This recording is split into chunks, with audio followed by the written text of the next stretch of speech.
Folks, how's everybody doing? Today we're going to have the conversation because that's just the hot topic flavor of the month. Okay, so Wizards makes a new card in Modern Horizons 2, and the card is able to generate a token, which is a copy of a reserve list card, but Wizards refuse to print the actual token, stating they don't make tokens or whatever it is, even though there's always tokens in the back of packs, and for the last 10-15 years, and yada yada yada, bamboozle, here we are. So it created this very controversial situation. And personally, I'm going to give you my perspective on it. And if I was at corporate Wizards ivory tower with 3 tinfoil hats and 4 tether balls, what I would do in the situation. And I think it's a pretty cut and dry thing. I don't really know what the controversy is. I know what the controversy is. I don't know why people are so up in arms with their pitchforks running down the street naked in the drive-thru. I just don't get it. Because when I see the situation, I see Wizards being as creative as possible, dancing around that fire and getting as close as possible and getting some warmth and heat, but not actually burning the system to the ground. And I think the thing is, I just think regular, I don't want to say Timmies or players, just regular people who may be more new to the world of card games and CCGs, I don't think they align properly with the way Wizards is looking at it. I think the alignment of perspective is very skewed. And let me explain my example here. So, Wizards at their top whatever floor, they believe, and I believe them, they have a way, and there's probably some whiteboard on the 100th floor of the ivory tower that has endless amounts of ideas and R&D and just all kinds of creative things in the pipeline. I think all these ideas that are built into this are stored somewhere. And eventually they go through there and they cherry pick some of these ideas out and they slowly release them into product releases throughout the future and the life cycle of all these products that Wizards works on from today to the next 3 years. Because that's what I would do. The reason I believe they do that is because that's exactly how I would run it if I was managing something that was at this caliber. I also know that as long as we have a path forward, not to be confused with pathways, as long as we have a path forward of endlessly shocking and awing the market and creating new ideas and new designs that can print and make record amounts of money, which is almost infinite in the design space of Magic the Gathering, there is no need, and there never will be a need, for them to choose path number 69. Path number 69 out of 100 is the one path that just says break the reserve list and reprint everything. The fact that they have 100 paths to choose and the other 99 options create substantial record-breaking profits for every year of Papa Hasbro and Wizards. You guys, the public doesn't understand from a corporate finance perspective that it's not about how much money Wizards would make breaking the reserve list or making Black Lotus tokens or putting flowers inside my hair and, coming up with ideas. It's not about that. It's about risk-reward.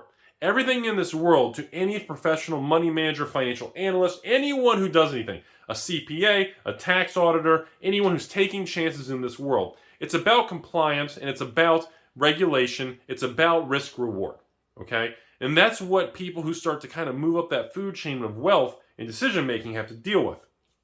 And I believe that the people at the very top of this ivory tower with fancy lab coats with giant P's on them have, they've been able to master the art of shocking all of us. And they're good at it. I mean, look, I'm not going to downplay the damn situation, okay? I'm actually looking at Modern Horizons 2 spoilers. I mean, do you want to be really blunt about it? Shit looks amazing. I mean, everybody knows Modern Horizons 2 is out of control. It's overwhelmingly out of control. The amount of flippin' Cabal coffers and enemy fetch lands in an army of mythics that just look broken and ridiculously OP, it's out of control. Now you factor in, did I mention the fetch lands? So now you factor in enemy fetch lands. Now you factor in old foil shooting star variants. Now you factor in upgraded variants in, I guess, the list or the slot or something of even the Modern Horizon 1 force and negations and top cards.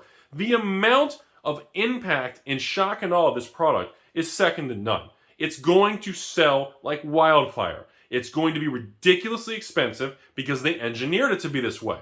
You can be upset at people like me for making Magic expensive, distributors, all the stores that are still around. You can be upset at anyone you want. It was engineered this way from the very beginning of the people. Trust me, I've told you all before. Wizards has a division of corporate financial analysts and just all kinds of secondary market people. There is a division of people working there that I guarantee you between 1 and 10 people that do nothing but calculate this stuff with EV, values, how much price per unit, how do we prevent an iconic Masters 2.0? Trust me, I've told you all in the past, I wouldn't be surprised if they poached financial analysts or some sort of Wall Street people from Goldman, Bear, Lehman, Merrill, B of A, Chase, Wells Fargo? Any of I wouldn't be surprised if they grab these people. I'm telling you all, this stuff is not just cardboard and ink. Oh, every card costs the same 2 cents to make. You don't get it. If that's your perspective on the world, you are just going to have a hard time in America, which is a capitalistic society. Do I agree with everything going on? Of course not. But this is the world we live in. I'm not a billionaire. I wish. Man, I want a 500-foot yacht with a mini yacht with a young chick and helicopters. And anyways, that seems, was that James Bond villain? Is that even real? That's so ridiculous. But that's what's going on, folks. And people just need to step back and understand the perspective. And that if you can really align yourself with how Wizards is looking at it, it's a lot easier to comprehend and understand the direction they're going and why they're going the direction. And that's why we don't talk much about the reserve list on this channel anymore. I just don't make videos focused around the reserve list. I've been on YouTube over we're going on 6 years in like 6 months. 5 to 6 years I've been on YouTube. There's over 2,000 videos on this channel, of which probably at least 100 of them are on reserve list. With another 600 videos of box openings and another 600 videos of discussion and another couple hundred videos of just different card games. Hiccups. And it's one of those things where there's nothing else there's no reason to beat that item anymore. That topic has just been beaten so much. And we get these new fluctuations of players that are just like, I'm waiting for the reserve list to go away. I'm waiting for proxies to take over. There's no point in discussing it anymore. And I think this is a very interesting example of the Black Lotus token situation of Wizards knows how to play the chess game.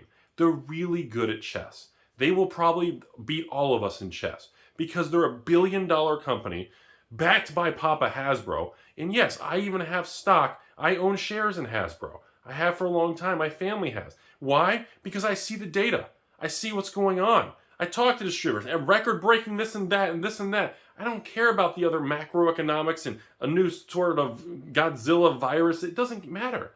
The long game, Wizards is going to keep raising prices, which they've been doing, which is going to increase their earnings per share, which is going to make the share price go up another penny. It's just how it is. Okay? And do I agree with it? Most of the time, not really. I told you all before. Personally, I wish we would even, you all forget, people were upset that they doubled the price from Conspiracy Battle Bond boxes to Modern Horizons 1, which was a 2x increase. Now we've increased that price even further. It's just one of these situations where they know they can do it. And they know I'm a sucker, and I'm going to buy it, and I'm going to sell it, and I'm going to open them. They know that I'm going to throw money at them. I know that the patrons want to buy it. I know that people locally, the local stores, in the meetings, and people buying singles in every store around the country are going to do the same thing. I know that they know, that we know, that you know, that I still know, that your ex-girlfriend knows, that we all know. And it's just where we're at, folks. And the Black Lotus token situation, it's exactly how I thought it would play out. It's exactly what I expected. I expected Wizards to keep pushing towards creativity, making new things, pushing the limits, and this time they create a card that creates copies of a reserve list card. And they just didn't print the token. Now, do I think they should have printed the token?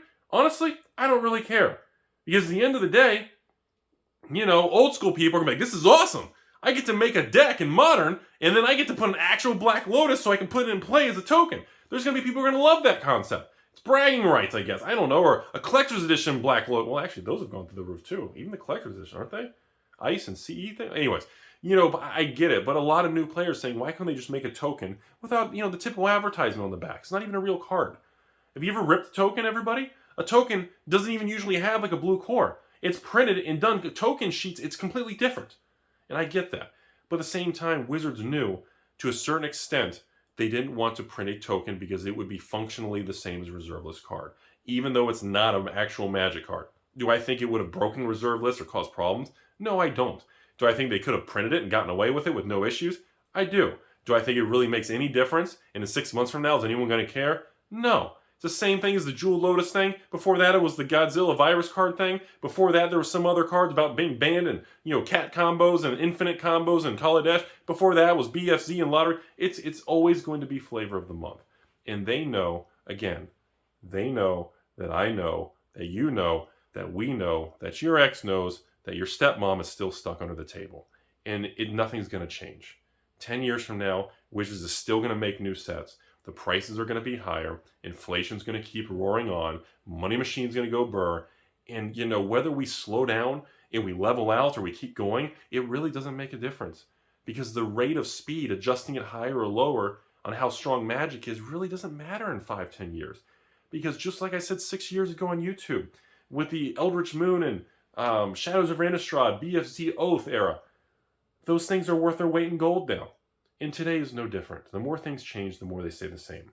And again, I wanted to make this video, everybody, just to kind of paint that picture of how I would look at the situation with, this new Lotus token situation. Do I think it's kind of silly and everything? Honestly, I think it's ingenious marketing. Because they drop that seed, the inception. They drop it. No giggities. They drop their seed. And it spreads. No giggities. I see you all giggling in the background. This isn't a joke. This is a serious channel. Here's dressed up. I even combed my hair, shoved it in the toilet just to get my hair wet this morning. That's just... I don't really know other way to say it. Because, I see what they did. I think it was ingenious.